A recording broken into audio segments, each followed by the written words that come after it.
qui na majorité, mais pour nous répondre à motuna na mosusu tunaki, est-ce que tango ba révoquer vie de tikalaki? Non, non.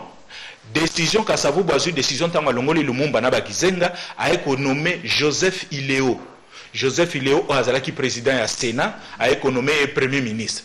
A commis premier ministre et puis parlement tango Lumumba qui au sein plein pouvoir, parlement peut réagir. Ba réagir ndenge décision à liboso ya parlement ba annuler ba décision na mibale ya ba oba milongolaki. Abi Kasavubu décision ya kolongola Lumumba to annuler ango, Lumumba décision ya kolongola mokonzi ya mboka to annuler ango pe. Et puis deuxième décision ba ekotia comité des sages. Le comment était comité des sages ba bengi ango commission compromissoire. Ba député ba lobi photo sala moi délégation ba sage ba meka ko solola na Kasavubu na Lumumba pour na to résoudre problème to ba yokana. Na banani bazalaki na kati ya commission ango bazalaki batu misatu. Tozali na papa Okito oyo tango Iléo a commis premier ministre, Okito azalaki vice-président na Sénat, yenda commission président na Sénat parce que Iléo a commis premier ministre. Okito tozana Kasongo azalaki président ya Assemblée nationale et puis na Weregemere bangonde misatu basali commission na pona kokenesiko kokutana Kasavubu kokutana Lumumba pona komeka ko réconcilier bango. Initiative yana pezalaki soutenir na bato ebele balobi non il faut bulinga bayokana boyokisa biso sonité batumi balé ba africain mi balé o batika kombo lelo yo ba encourager qui peut réconciliation na tozali na président ya Ghana Kwame Nkrumah tindi message et pas Lumumba pas Kasavubu balobi boyokana boyokisa biso sonité et puis message ami balé il y a encouragement ezalaki ya France Fanon c'est un grand intellectuel français mais d'origine antillaise qui après la nationalité algérienne. Donc voilà l'initiative de Salami. Malheureusement, et le quoi n'est abouti pour nini parce que bah témoignage monsieur Suezali bah américain baza opposé bah ibisi Kasavubu ambassadeur des États-Unis ibisi Kasavubu soki omeki koyoka na Lumumba biso tokokata aide o topesa kayo pona kosunga mboka na makamba oyoka na nezate ba Belge pe batindi le même message wana ba lobby makambu ya koyoka na ezalité. Sikoyo ndenge na lobaki Kasavubu a nommé Iléo premier ministre. Les 6 wana tango le lendemain à décision wana balancer mandat d'amener contre Kasavubu atindi mandat d'amener contre Lumumba abi faut bakangaye. Les 11 Lumumba ndenga za kobimaka ko sensibiliser batu na cité baye bakangi Lumumba basoda baye bakangi Lumumba wana bapesi rapport que to zuiye commandant en chef ya armée donc oaza supérieur hiérarchique ya Mobutu to yebi yango lisusu général Lundula ayena basoda na ye aye ko libérer Lumumba les 11 wana aye ko libérer Lumumba bakena ye et puis les 11 tango ba libérer Lundula a libéré Lumumba les 12 Kasavubu à travers gouvernement na yo na ebisaki au gouvernement Iléo asali nini aye kolongola Lundula comme commandant en chef ya armée alongoli Lundula le 12 septembre et puis a nommé Mobutu alongola qui est pour la désobéissance exactement lobi ndenge nini ngana lobi okanga Lumumba bakangi yoke ko libérer azui alongoli Lundula a nommé siko Mobutu commandant en chef faisant fonction. Mobutu azaki chef d'état-major général amati sikoyo a commis commandant en chef faisant fonction. Lundula batie na pembeni mais tokomona Lundula kovanda pe na pembeni te parce que akozwa nzela malembe aketi Kisangani tango akomi Kisangani kuna ako récupérer ba soda ya ANC nyonso bazalaki na bande ko bengango 3e groupement ezaki na ba région militaire 3e groupement ezalaki tozaki na premier groupement militaire ezaki na Lubumbashi Katanga non Kije ezalaki na Lubumbashi mais bande ko tala Lubumbashi Kasai na une partie à Bandundu. Deuxième groupement militaire ezalaki na Kinshasa et ko tala Kinshasa une partie à Bandundu et puis na province Équateur et puis 3e groupement au ezalaki na province orientale ndezaki à l'époque bana net équivalent à région militaire. Lundula a Kekuna a récupéré commandement il y a 3e région militaire tokozongela esima. Et puis décision ami balé balongoli Lundula batie Mobutu, décision ami balé balongoli Christophe Muzungu Kasavubu. Alongoli Christophe Muzungu comme commandant et directeur ya ANER. Bana ko benga ngo sûreté nationale. Ya ANER parce que na expliqué ki biso total ki na émission te koleka colonel moko azalaki wana Van der Wel azalaki belge.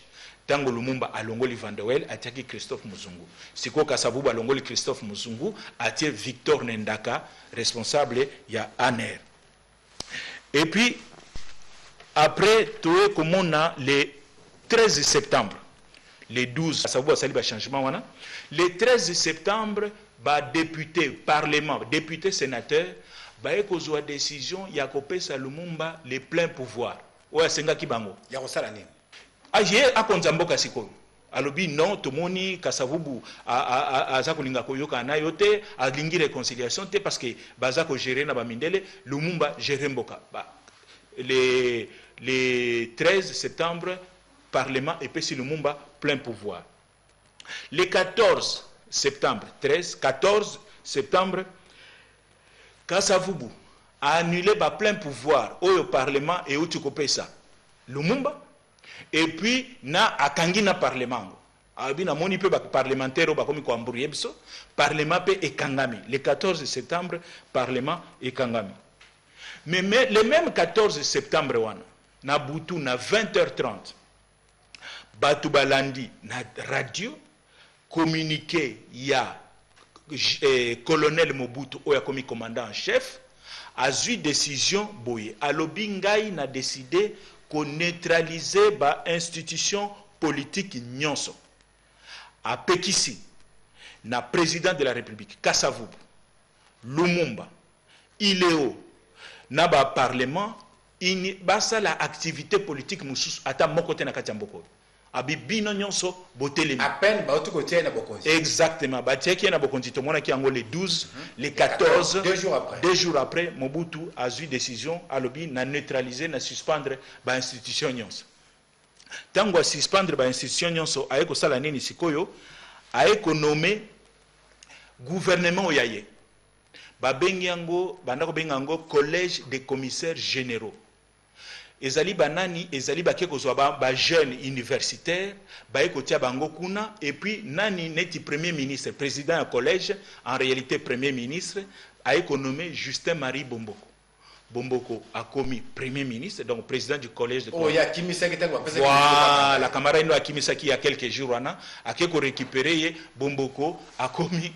président du collège ya ba commissaire donc premier ministre et puis sikoyo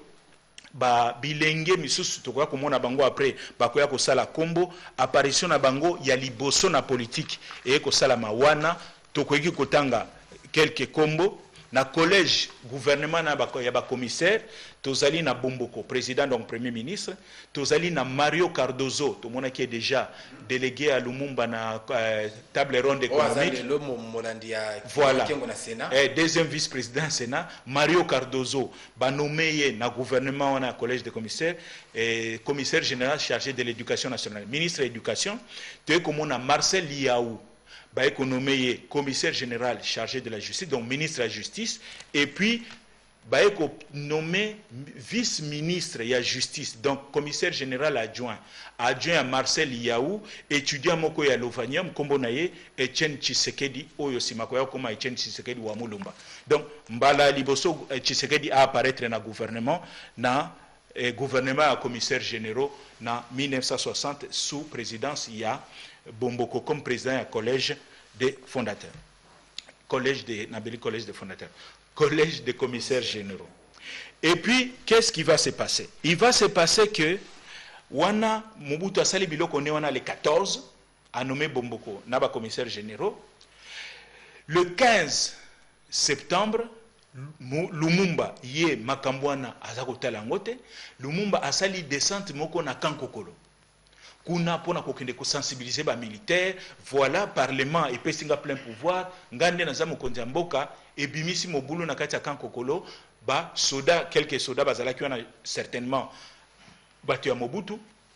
ba agresser Lumumba ba agresser ye ba casque bleu ya Nations Unies ba eko sauver Lumumba ba memie na ndako na ye et puis à partir ya jour wana Lumumba azali suna droit ko bimate a commis na résidence surveillée et natango wana Joseph Kasavubu azalaki wa non Joseph Kasavubu azaka mokonzi mboka mais sikoyo eloko moko eko sala ma bizarre normalement lokola Mobutu alobaki na suspendre bango nyonso basala activité te décision nana azwaki le 14 mutu moko asala lisusu activité moko te le 15 Lumumba akesala activité oyo akendeki nango na camp nde batindi basoda kuna baagresse ye et puis aye na ndako na ye résidence surveillé aza protégé première ceinture ya bacasque bleu ghanéen baza koprotege ye deuxième ceinture ya basoda congolais ya ANC basoda Mobutu bakozela soki ameki kaka kobima bakwei na ye. Donc voilà Lumumba aza bloqué na ndako na ye. Kasavubu sikoyo normalement ye pe azalaki sikoyo suspendu ndenge Mobutu azwaki décision mais bizarrement gouvernement ya Bomboko oyo Mobutu atiaki en place bake kozwa investiture neti ko prêter serment et pas ya président de la république oyo azali censé que ye pe azosala lisusu eloko moko te. Donc omoni ke eloko yango ezalaki neti mwa ba maquillage boy. Donc ba Bomboko bake pa Kasavubu a validé gouvernement na bango eloko tokoki ko retenir na gouvernement ba commissaires généraux eloko basala bangonde parce que batikalaki à partir du mois de septembre gouvernement na etikalaki ti na mois de février 61 geste moneno etikala na kati ya histoire ya mboka na biso ya gouvernement na ezali bangonde ba créaki Banque centrale du Congo au Banque centrale to anango décision c'est ce gouvernement là qui avait créé la Banque centrale. Donc gouvernement Bomboko sikoyo Lumumba tango vandi na kati ya résidence surveillée moya bimezate moya sa l'activité yate aye kozwa décision asengi na ba au cadre nyonso ba lumumbiste donc bato ya MNC Lumumba bato ya PSA bato ya CREA ba parti lumumbiste wana alobi oyo nyonso azali na possibilité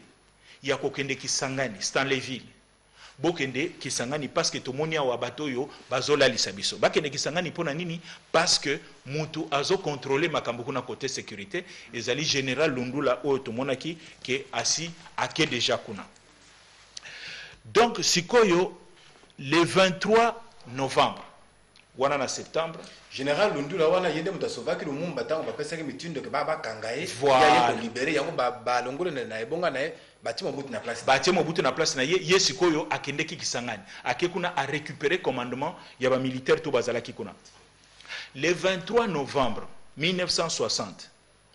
Kasavubu azali reconnu na Nations Unies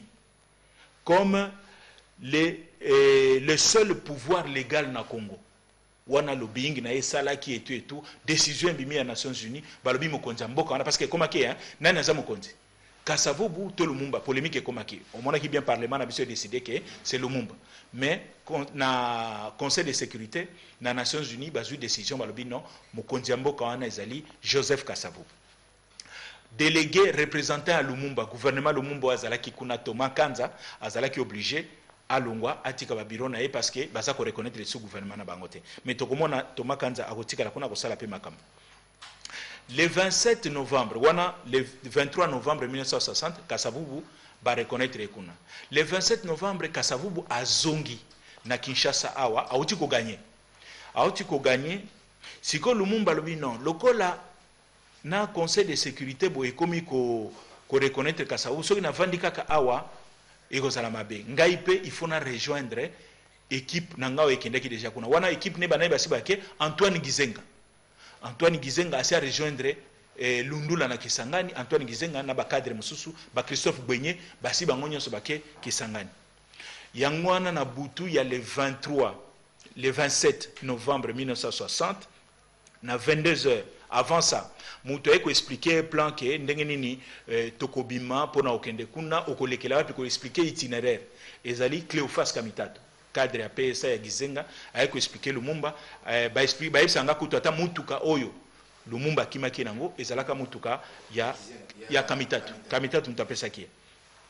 Donc mukolo wana na 22h le 27 Lumumba abimi na kati ya voiture na ye abombani na kiti ya sima donc ba police ba militaire bazawana ba monika ke mutuka ezako bima na chauffeur pa manzoka ya zalaki na sima a bombani mutuka ebimi et puis akeko récupérer mwasi na ye mama Pauline na mwana bazaki na mwana ya moke comme na ye Roland et puis azui ba camarade na ye mususu baninga na ye ya politique balobi bon to sala nzela to kende Kisangani baninga na yo bazalaki na ye Mokope akoya koyeba na sima azalaki directeur de cabinet na ye na ministère de la défense parce que to bosanate Lumumba azalaki premier ministre pe ministre ya défense directeur de cabinet na ye après akoya koyebana kombo na ezalaka Bernardin Diaka tokoya koyeba ye mingi na kombo ya Mongolo Diaka donc Mongolo Diaka na Kasina Lumumba na Pierre Mulele bamati na kati ya mutuka babandi kokende nzela ya Bandundu makelele tamboli pona kokosa ba service ya sécurité ke toyoki Lumumba kimi akati Brazzaville nzoka bango bazokende nzela ya Bandundu bakei donc wana bazokende sikoyo na lobi le 27 na butu wana le 28 na ba après-midi bakomi na Kenge et puis bakoti Masimanimba le 29 novembre bakomi na Bulungu et puis na Bulungu wana population reconnaître Lumumba et reconnaître Lumumba et sali lo yenge na kati ya Bulungu Lumumba zaki obligé à sala meeting à solana population mundele moko azalaki wana banda sala na plantation wana à reconnaître Lumumba nde mundele wana kwa kotinda message phone na Kinshasa alobi mutu bozoluka kuna akina Brazzaville azali wana moni na Bulungu azokende nzela ya Kisangani nde ba soda sikoyo babandi kolanda Lumumba na nzela ya Bandundu le 30 novembre akomi na Mangai Mapangu et puis Ilebo le 1er décembre bakomi na Mweka wana pe asali meeting na population après-midi a longwe rapidement na Mweka parce que ba yebisi ke ba soda Ilebo Port Franki bazoya po bakangayo wana le 1er décembre bakeiti bakomi na mboka moko babengi yango Lodi ezali na rivière Sankuru ezana rive gauche bakomi na 23h na Lodi tant bakomi na 23h babaki na ebite soko sala mingi na ba intérieur kuna bazana système okatse balé ezalaka babaki siko na 23h na baki ese katisi ekekolala kuna na ngambo Lumumba siko alobi to kosala ndenge nini basoli na bazui de albino biso tokatsa na bwatu tokende ko négocier na bato ya baki po bazonga bazo ba mituka po mituka yomata na pirogue te banani ba matina kati ya pirogue wana Lumumba Pierre Mulele na papa moko babengi Lubuma bakatisi na 23h wana bakomi na ngambo kuna ba expliquer siko ba responsable ba basalaka bato balobi non tala tozana bato na biso bazana ngambo kuna il faut bokatisa pona ke nozwa bango na ba mituka etu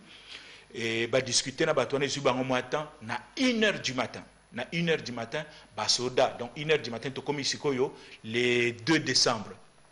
1h du matin basoda ou bautaki Port Franki ya ANC basoda Mobutu bakomi wana bakangi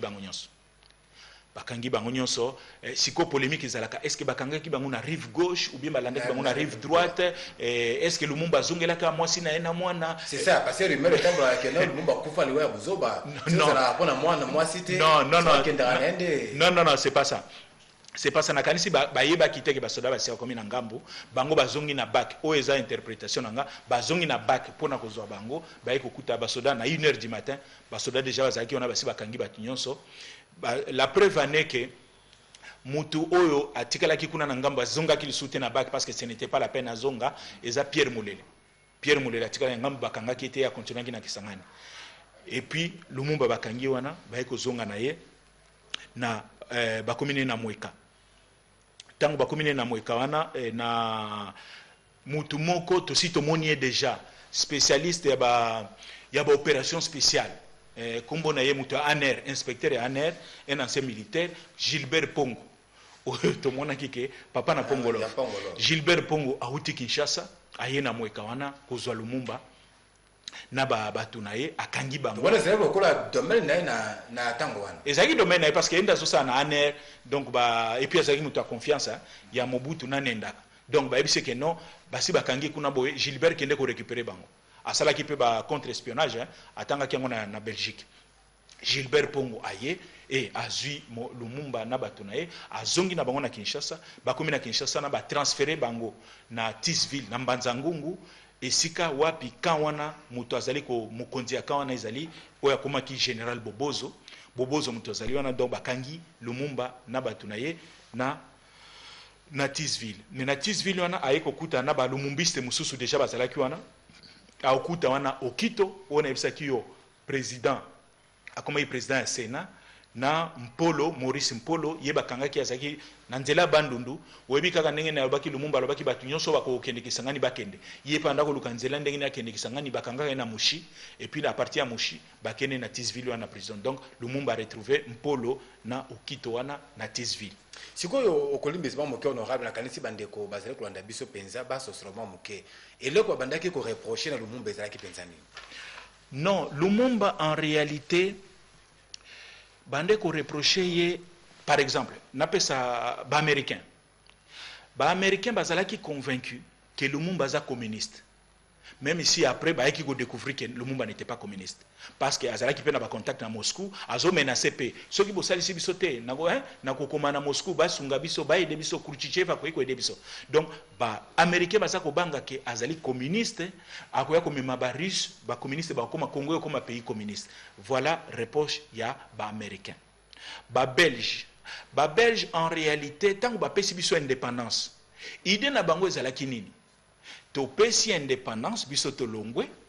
tokotia na pouvoir bato yo biso tolingi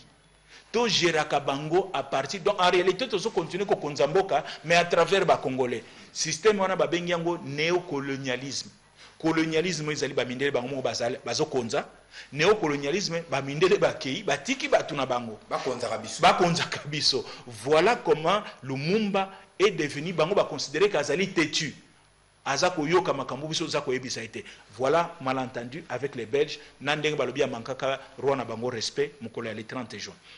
Église catholique na yako peso na pesa ka raison mukolo wana entre autres Église catholique oyebi kanda olinga ba communiste te parce que bandeko ba communiste baza ba athée ba ndimaka nzambe te nzambe azali te pona ba communiste ya mibale et gouvernement Lumumba et bisaki idée ya ko nationaliser l'ovanium to mona kiango ezalaki église ya église ezalaki université ya ba catholique Pierre Moulele a dit Lumumba il faut tout nationaliser comme à l'état ba catholique peut se peler na eloko wana te et puis ba adversaire musuto ebi ba Tshombe voulait faire sa sécession. Lumumba était contre et Kalonji a sali sécession et Lumumba était contre. Donc wana ba facteur en agnon so sali que Lumumba a commis élément gênant parce que Lumumba c'est à mon avis, wana point de vue nanga c'est le plus grand nationaliste oyo le plus grand pas seulement nationaliste, le plus grand politicien que les Congolais aient eu peut-être comme on a na ko bakisa bebilo comme sous na sima. Alors ndeko Gilbert Pongo ayena Lumumba awa na bandeko mosusu na Kisasa et puis na Banzangongo. Suite à l'événement, ils allaient sikoni. Suite à l'événement sikoni ni tango siko bavani na Tisville wana. Toko sala nini sikoyo. Kasavu balobino. Il faut tout solo la tous bandeko. Il faut tout ça la réconciliation. Les solo il faut tout solo la entre. Est-ce que réconciliation na ngaki simba pa matena simana ba belge na ba américain ba. Oui, mais malgré ça, il y croit toujours que ceux qui to solo li to ko yokana. A proposé table ronde moko Kasavubu habito ça la table ronde mais sikoyo entre et comme bakami balé quand ya liboso batu ya Kinshasa ya mibale batu ya Bakwanga au Kalonji na sécession na ye et puis Misato Tshombe na sécession na Katanga et puis el ya mine ekobotama ba lumumbiste o bakomi sikoyo na Kisangani Antoine Gizenga entre autres le 13 décembre tant bakangi Lumumba wa tumoni yango le 2 décembre. Le 13 décembre, Antoine Gizenga a sali déclaration na Kisangani. A lobby gouvernement Nangai, c'est le seul gouvernement légal ya Congo. Donc au gouvernement nga nazo diriger. O bazakuna ya bakasavubu ba bomboko wana isa ba aventure. Ngai nde naza vrai mokonzi ya mboka parce que premier ministre na biso aza ya kokangama. Donc sikoyo proposition ya Kasavubu ya table ronde banani baye ko boyango Kalonji oyo akomaki molopwe Kalonji alobi non pona ngai jamais na koya na table ronde oyo Lumumba za na mesa wana ngana kufana na Lumumba mesa makote. Tshombe pe réagir. Tshombe alobi non ngai na okuta na Lumumba mais Lumumba soki ngana okuta na nae il faut à la devant tribunal tozo sambisa ye comme accusé makambo kosolani sur makambo politique ezate. Donc so bolobi aya comme interlocuteur ngana koyate. Donc makambo ya table ronde ya Kasavubu et foiré wana. Et puis sikoyo makambo nini ekoya ko précipiter liwa ya Lumumba. Ba événement nini? Événement ya liboso ndenge na lobby Antoine Gizenga a lobby c'est le gouvernement légal. mais puisque baza gouvernement légal bazui décision gouvernement Gizenga na siko commandant na bango ya armée na bango ANC ya Kisangani oyo eza dirigé na général Lundula bazui décision le 25 décembre 1960 bake ba attaquer Bukavu bakoti bazui ndenge tolobaka Bukavu ekoi ba récupérer Bukavu gouverneur de la province bakangi ye na ba ministre provinciaux o bazalaki wana bako reconnaître Kinshasa bakangi bango nyonso batindi Anissé Kashamura akomi wana autorité oyo aza ko représenter pour gouvernement ya Kisangani na Bukavu. Donc wana sikoyo Bukavu ekoi epesi mwa panique na Kinshasa. Deuxième élément ba ekosala ba elisusu ko kende ko attaquer na Nord Katanga Lundula bi bon bato balinga ba Alexanga ba ibi armée ngana Alexanga na ibi armée. Donc Lundula qui a récupéré Bukavu et puis à Kena Nord Katanga a ko libérer ville ya Manono. O ezalaki Tchombe azalaki sécession na ye isko koti na kati ya sécession a libéré Manono a te gouvernement moko wana anti Tchombe. Donc contre la sécession oyo bato baza kolinga makambo Kongo ekabonate ate bango na Manono. Kinshasa bayoki lisusu idée balobi Lundula a Gizenga Antoine Gizenga na Lundula baza na idée sikoyo bazwa kokilati ville donc Mbandaka. Donc wana nyonso epesi bobangi awa na kati ya Kinshasa. Siko tango Bukavu ekoi le 25 décembre. Mobutu alobi bon Lundula lingala isangani. Ngai pe naza soda. Mobutu peut réagir à sali opération commando. Azuba commando na ye atindi bango wapi? Atindi bango na Burundi na Bujumbura.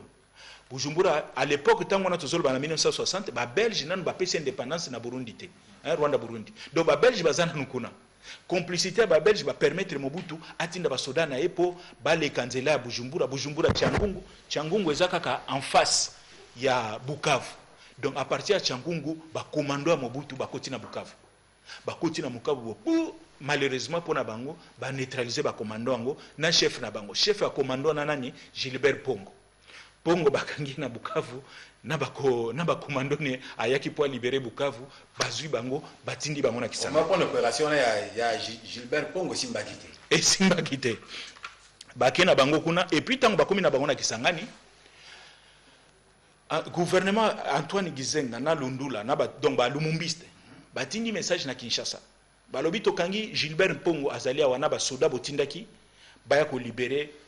Bukavu tozana bango na Kisangani. Alors voilà ce que biso te proposer bino. Tout ça l'échange. Botinde la biso Lumumba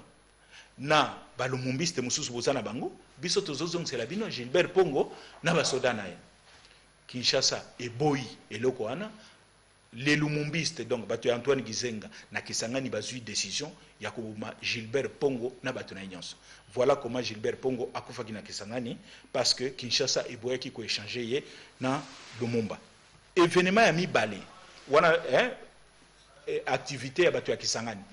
Élément ya mibale oyeko bangisa pe ko tinda Kinshasa accélérer makambo ya Lumumba c'est que du 17 au 14 janvier 1961 17 au 14 janvier basoda babandi lisuko tomboka na Kinshasa pona likamoni tour makamba tomboki pona solte balobi mbongo na bango ezokoma attenté bazofuta mate bagrade na bango baprometaki bango bagrade ya malongo ezomona na te et puis makambo lisu ba inégalité za na kati ya armée donc basoda bazui batomboki ba politicien bana benga un groupe ya Mbinza tokomona bango après les groupes de Mbinza balobi soki to vandi na Lumumba mingi awa na lokola ba esprit ya basoda bende ko chauffer boye makambo oyo ekoki ko balukela biso ya élément ya mine Nations Unies de plus en plus et comme il pression et pas qu'à savubu na bato na ye pona ko libérer Lumumba abi faut ko libérer makambo kangende wana ezalité élément ya mine bon oyo oyebi na États-Unis ba élection salamaka na mois novembre 1960 ba élection salami na États-Unis président oyo azalaki wana président républicain comme na Eisenhower azobima ma komi fin mandat jeune président démocrate moko boye a gagné ba élection kombo na ye John Kennedy mais si quoi ebi système américain Ceux qui ont gagné l'élection en novembre, Obama, ont gagné l'élection en novembre, prise de fonction, pour comme Mokondi a solo, prestation en serment, et à Kakosalama le 20 janvier, Yamboulou Elandi. Donc, a gagné l'élection en mois de novembre 1960, à Kokota en fonction le 20 janvier 1961. Soit 2 mois après. 2 mois après. Mais si Koyo, tu es comme on a retrouvé Thomas Kanza. Thomas Kanza azalaki ambassadeur à Lumumba na Nations Unies. Si ko tang balongoli balobi gouvernement na binezate, Thomas Kanza vandi na Washington abandi ko sala lobbying. Na ba relation azalaki nango ake kokutana na Kennedy. Oyo auti ko gagner ba élection. Ake ko plaider dossier à Lumumba. Alobi voilà mokonzi na biso premier ministre bakosela ke makambo za communiste azani communiste te eza batwana ba néocolonialiste ba impérialiste nde balingi tozala libre te étude a plaider dossier ya Lumumba ndenge bakangiye et pas ya John Kennedy. Kennedy a yebisi eboye soki après prestation na nga ya serment na kotala dossier ya Lumumba na kosala nyonso ba libérer.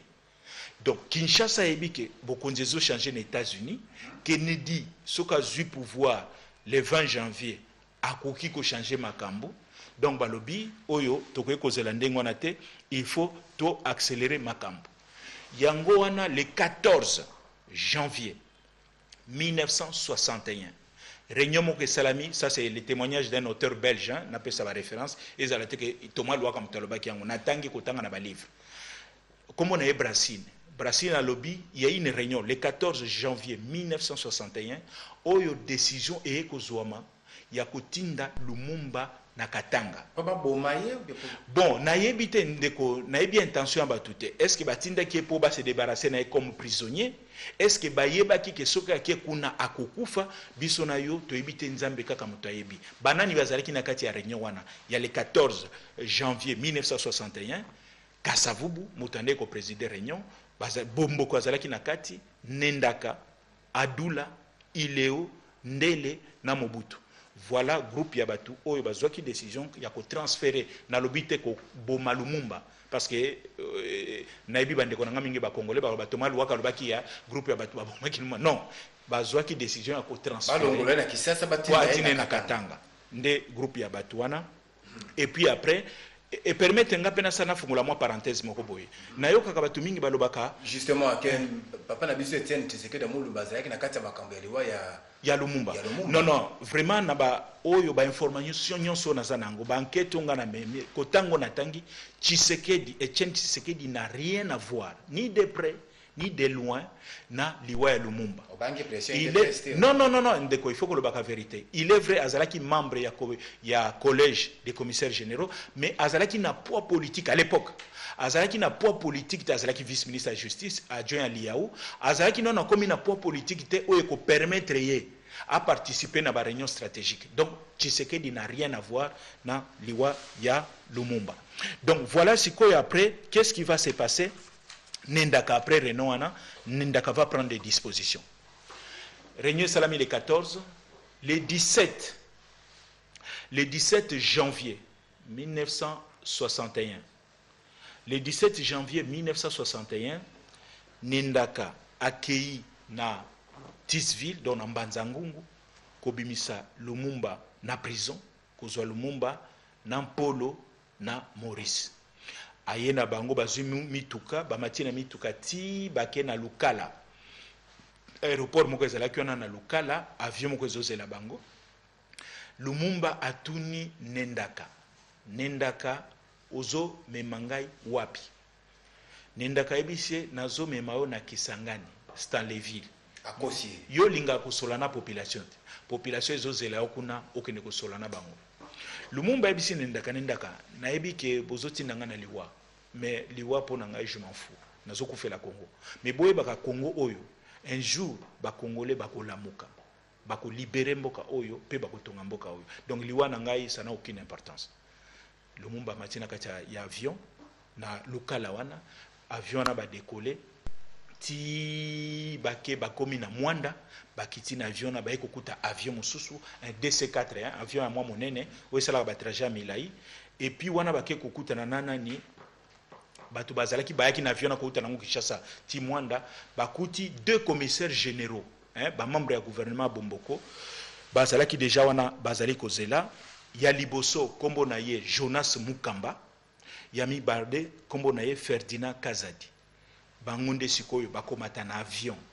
na 3 prisonniers wana Lumumba, Mpolo na Okito bamati na avion ba accompagnateur Jonas Mukamba na Kazadi na lieutenant moko azalaki wana lieutenant Zuzu na 3 militaires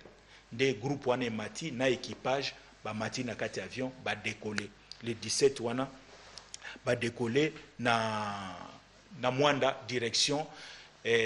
Katanga baleki d'ailleurs na nzela ya Angola pona ko éviter kozwa raccourci pona okata à partir ya Mwanda pona kende Lubumbashi raccourci ezali bokata likolo ya Angola bakie kuna ti tango bazana likolo pembeni na Katanga batini message na Katanga ke tozokoma wana na bakoli Godefroid Munongo tango wana Katanga za na sécession Munongo ministre intérieur ake kolanda président de la République Tshombe azalaka na salle moko ya cinéma azolanda film moko boye akoti na kati ya cinéma ayeko ebisa monsieur le président tozwi message moko ya Kinshasa abi message ni Kinshasa Léopoldville Kinshasa elobi batindeli biso 3 colis 3 colis nini wana abi non na kati ya avion moko elingi kita sikoyo Lumumba zakuna Lumumba Mpolo na Okito réaction ya Tshombe alobi Godefroid je ne veux rien savoir de cette histoire parce que déjà idée à liboso ezalaki bakende na Kasai et pas à Mulopwe il paraît tanga yoki à sentir où est piège Mulopwe aboya alobi boya na bango awate sikoyo yango ba changer destination bake Katanga na Katanga kuna sikoyo Tshombe réaction ya liboso ayebisi Munongo na yinko yeba makambo wana te et puis après ayeko changer avis bake na aéroport bakomi wana avion kiti amoni Lumumba bimi azalaki vraiment basi babeti babanda ko beti na kati avion azalaki vraiment très très mauvais état na ba prisonniers na mususu bazu babimisi bango batie bango na mituka à partir aéroport na babimi bango na 20 km ya aéroport ya distance aéroport bakomi kuna nde décision ya koya koboma bango ekozwama Lumumba na batu na ye bazalaki exécuté na 2 officiers belges ba officier belge yango nazana ba kombo na bango awa kombo ya liboso azali colonel Hugues Yami Balé capitaine Gat ce sont les 2 au bazwaki ba achevé Lumumba na Okito na Motoana mususu et puis na Butuana les 17 na Butu bakundi bango na village moko boye et puis lobi nango Godefroid Munongo labi non tant que population koyeba parce que Lumumba est resté quand même très très populaire malgré sécession à Tshombe population zaki na kati ya sécession te ba population soko yebi ba koyawa et comme anel tilie moko martyr nde bazui décision ya kokende kokundola bibembe ya Lumumba na baninga na yemi balé puis kokende ko dissoudre yango na kati ya acide ba tonneau ya acide pona batika trusté voilà comment le 17 janvier 1961 Patrice Emery Lumumba akufaki bandeko batali balinga masolo ya je connais le Congo nakanisi bolandi penza na bokebi mwana mboka Thomas Lowaka mateya ya kitoko penza auti kopesa biso l'histoire ya mboka na biso Congo démocratique bongo honorable ndenge totalaka na ba film tango bako boma Kondo Emery Patrice Lumumba balakisaka Mobutu atremi ya kotaleza eza makambo solo non tango babomaki Lumumba kufila katanga Mobutu zaina katanga te o image otomona kawana bazokanga yende tango na lobi bauti kokanga ye na Mweka bazue kuna na Mweka baene na Kinshasa sikopo ba transférer ye na Mbanza Ngungu nde seno tomonaka bazokange basinga bakotie na camion na ba camarade na ye wana nde Mobutu seno tomonaka wana mais au moment mukolo Lumumba akufaki boye esalamaki na katanga Mobutu azalaka te réaction ya autorité awa na Kinshasa ezalaka nini tango ba prendre liwa ya Lumumba non sango eyebana kite parce que wana le 17 wana sango wana ebombani sango ebombani et puis na ebandeli ya mois ya février 61 nde Godefroid Munongo aye ko sala communiqué asali communiqué lobi non voilà Lumumba akimi na prison na ba camarade na ye population siko ekangi bango population e massacré bango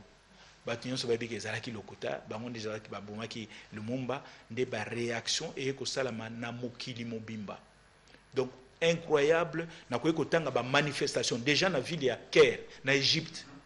na Jakarta na Indonésie ambassade ya Belgique basakaje yango baégyptien oyo bakoti na ambassade ya Belgique bapanza ambassade ya Belgique na Caire,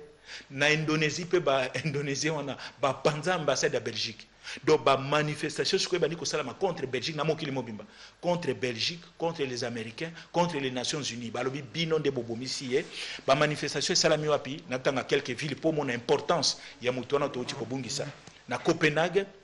na Varsovie, na Pologne, na Prague, na Tokyo, na Japon, manifestation zalaki, na Dakar, na Sénégal, na Johannesburg, na Téhéran, na Iran, na Athènes, Montréal, Singapour, La Havane, Lima, Caracas, Los Angeles, Bonn, na Tel Aviv. Tina Israël, manifestation salami pour na ko dénoncer ndenge assassinat ya Patrice Emery Lumumba. Et au permettre nga pena fungola parenthèse msusu. Tango tozalaki na Sun City na ba négociation na biso yo ya politique, mukolo moko président Afrique du Sud ayambi biso Thabo Mbeki. Tozalaki d'ailleurs kotuna papa Etienne Tshisekedi azalaka na kati ya délégation wana. Toke na ezalaki na Cap. Toko solana ye ayebisi biso eloko moko. Alobi tala ngai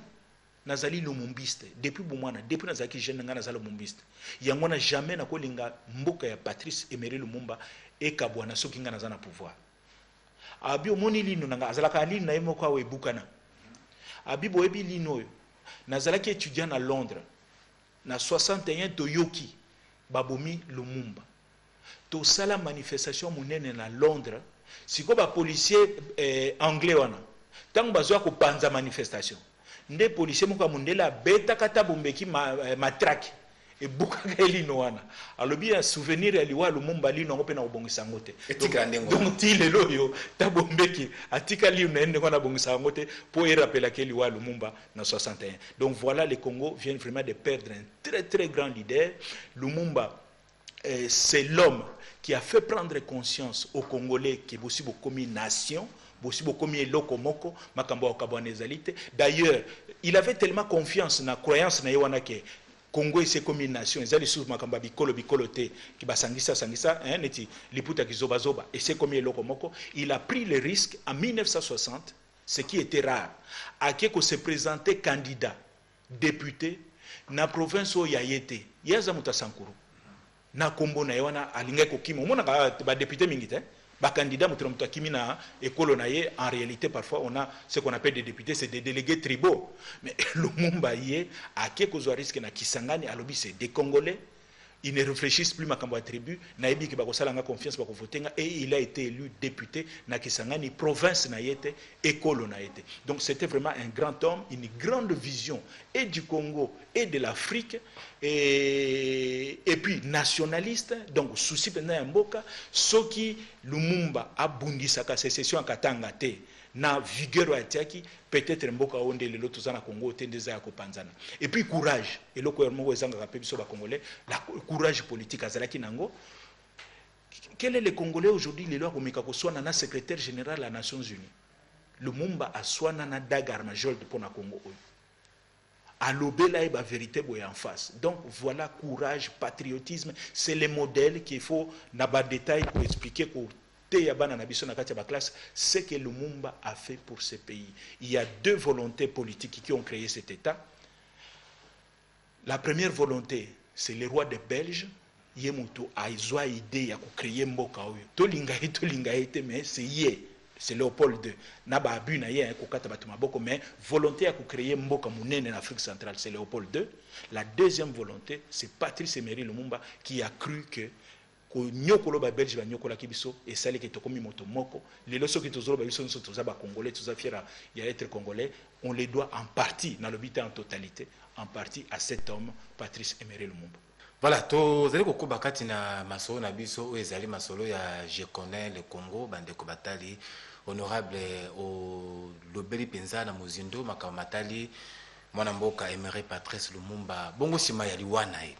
tango babomi nini lekaki na kati ya mboka.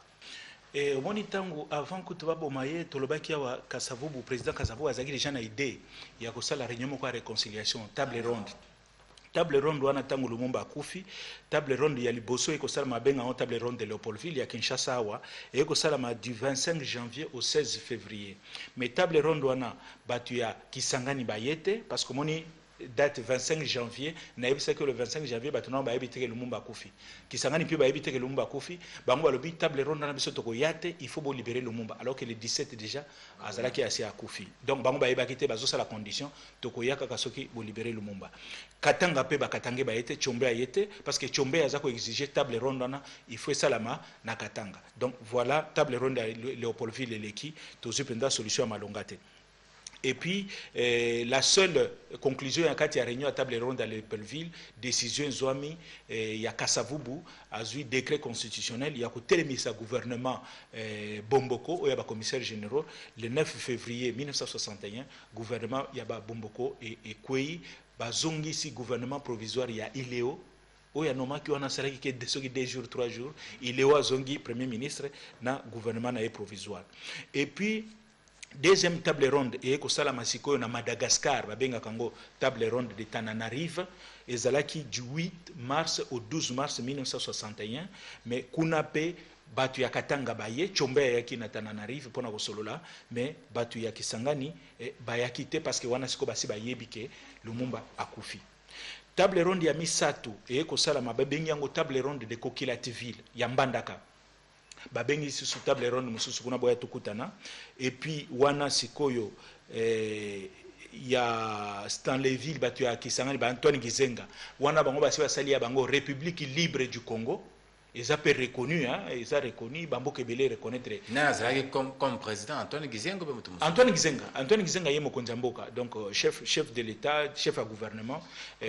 wana na Kisangani azako konza République libre ya Congo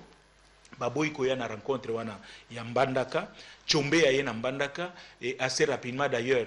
Tshombe aye décision le bosso alobi yo Kassavubu ndenge nini okeko signer ba accord na Nations Unies parce que Kassavubu entre temps après réunion à Tananarive a signé qui accord na Nations Unies o azako senga na ban casque bleu ba benganela e ba mindele nyonso ba militaire ya ba mindele nyonso bazana Congo ezala ba belge ezala ba mercenaires comme mingi bazaki na Katanga Tshombe a se sentir visé na table ronde na tant bakoti kaka alobi Kassavubu il faut ozonge la décision na wana il faut annuler ba accord na wana na Nations Unies Kassavubu baboyi Tshombe alobi ba soki ndengwana na kovanda pete ngana kei a telemi po ke aéroport Mbandaka azo avion parce que ba koyi na bakangi Tshombe tiba ene na Kinshasa Tshombe avani na Kinshasa wa il faut déclarer que sécession ici Tshombe pas sali déclaration alobi voilà na sengi na bana Katanga nyonso sécession ici tozongi na kati ya Congo quelques jours après alobi bon siko loko na sina cette déclaration hein botika kamino na kende Katanga ko bungisa biloko mike pe ko expliquer ba camarade batiki Tshombe ake tanga komika na Lubumbashi alobi sécession est continuée donc à reprendre sécession na et puis table ronde mususu omoni wana tokomi na table ronde ya Kokilativille nde après baye ko sala sikoyo conclave ya Lovanium et salami na date ya le 22 juillet au 2 août 1961 nde eloko wana e ko salama conclusion ya munene ni na kati ya table ronde wana non eloko ya liboso ba bengi Gizenga balobi ndenge makambo ezokende boye balumumbiste fo baya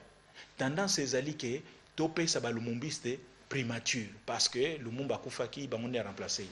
Gizenga boykoya c'est-à-dire que ba congolais atango wana atako ndeko Gizenga a komisaki côté ya est lokola ya République na wana lokola République na bandiko bazaika na posa mboka souci ezonga ka moko Kassavubu azaki vraiment na souci wana réconciliation batsali nyonso Gizenga boykoya batindeli kamitato balobi kende ko expliquer peut-être lokola ba bandeko na cadre mpangi plus mpangi ako comprendre kamitato akomi na Kisangani expliquer Gizenga mbuta yaka uzozo makambo Gizenga boy bon kamitato azongi conclave Lovanium elobi bon tokopesa ngo pa groupe de Mbinza te groupe ba Mobutu wana te tokopesa pe Gizenga boykoya il faut toluka mutu moko société civile ba keko pona nani Cyril Adula a commis premier ministre ya République et puis gouvernement naye malgré absence ya Gizenga ba nommé vice premier ministre poste nazaki na gouvernement Lumumba ba pesi yango ba Christophe Bwenye ba zongi d'ailleurs na conclave à Lovanium Mulela Yaka et puis après accueilli donc voilà gouvernement Adula et Bimi babandi ko reconnaître yango partout batupe ya Bakwanga bakalonji batindaki badélégué kalonji mpe atindi bato na ye mpe bakoti na kati ya gouvernement. Donc sécession ya Kasai esili, bato ya Kisangani bakoti bango mpe na kati ya gouvernement. Gizenga vandi kuna ayoki siko ba république oyo bande kosoutenir parce que azalaka mpe na soutien ba Égypte ba URSS ebanda kosoutenir Gizenga. Ayoki bamboka ngo nyonso ekomi koreconnaître le gouvernement Adula ti le 31 août 1961 URSS et reconnaître le gouvernement Adula. Gizenga comprendre que makambo esili. Le 3 septembre Gizenga a eu avion azongi akomi na Kinshasa. Alobi bon naeka kozwa poste na ya vice premier ministre. Akomi vice premier ministre lobi nango le 4 septembre a accompagné Adula ba photo kutezali na Belgrade na conférence à pays non aligné o na photo moko naza nango omona Adula Gizenga na Bomboko na Belgrade. Donc bakei penza réconciliation salami. Siko tangu bawuti kuna na mois ya septembre bazongi na Kinshasa, na mois ya octobre Gizenga azongi na Kisangani. Akomi na Kisangani kuna pour Gizenga a reprendre makambo na ye. Alobi non ngai gouvernement Kinshasa nazo reconnaître ngote ngana za mokonzi ya République libre du Congo. Donc sécession continue. Et puis azalaka na gouverneur na yemo kwa nomaka tango azalaki mokonzi ya République libre du Congo kombo na ye gouverneur ya province orientale kombo na ye azalaki Manzikala. Siko tango réconciliation salami na gouvernement Adula ayaki ko confirmer Manzikala comme gouverneur ya province orientale. Siko tango Papa Gizenga azongi na Kisangani na mois octobre 61 pona ko reconduire république na ye, donc sécession na ye alungwe gouvernement Gizenga alors que bagbenye bango nyonso bazalia wana kati ya gouvernement Adula. Ye siko tango azongi kuna na mois ya janvier 1962 Manzikala akangi Gizenga na sepelaka mingi na acte wana ya arrestation acte d'accusation rébellion caractérisée à l'autorité établie. Donc Manzikala akangi Gizenga na Kisangani atindi na Kinshasa ba député parlement oyo parce que entre temps après conclave à Lovanium parlement efungwami Kasabu azongi si parlement ba député ba pesi accord ba lobi Gizenga exagéré biso to sali réconciliation ya linga zongi sabiso na sima na ba député nso ba pesi accord Gizenga kangami Gizenga na 1962 batindi na prison na île moko ya Bulabemba kuna na Bakongo yango Gizenga kovanda na prison na ti na 1964 nde Chombe tokoya komona ngo après akoya ko libérer nde Gizenga tango oti prison akoya ko créer Palu atikisi ko PSA nde ko créer Palu na 1964. Voilà un peu masolo tuzaki nango ya kosola lelo mais ba phase wana mususu sikoyo réconciliation sécession à Chombe wana Chombe azana kati ya makambo wana te yazaka na sécession na ye tango gouvernement Adula sali gouvernement Chombe azana sécession na ye tokoya komona sécession ya Chombe ekosila ndenge nini et puis tokoya komona ndenge nini ba acteur mususu na période wana bakoya ko apparaître entre autres Laurent Kabila, Pierre Moulele ndenge nini na 1963 bakoya ko apparaître na scène politique na kanisi to suki wana pona lelo lilo basuka ndeko omoni ata mobulu eza na kati ya mboka na biso ba congolais baza na capacité à se réconcilier, une grande capacité à réconciliation, une grande capacité à résoudre problème na bango soki batiki ba interférence ya libanda. Soki ba congolais baza ko sola kaka entre bango teoka na facilement, mais soki ba interférence eza ko utana libanda et perturba kamingi dialogue entre biso. Donc de plus en plus ba congolais il faut bazo conscience que problème ezali to vanda nanu entre biso ba congolais to solola ole to luka ba médiateur ba tu ya libanda pona ba ko ya ko sunga biso ya solo bande ko batali ngonga ezali ngonga na kanisi ngonga o epesa melaki biso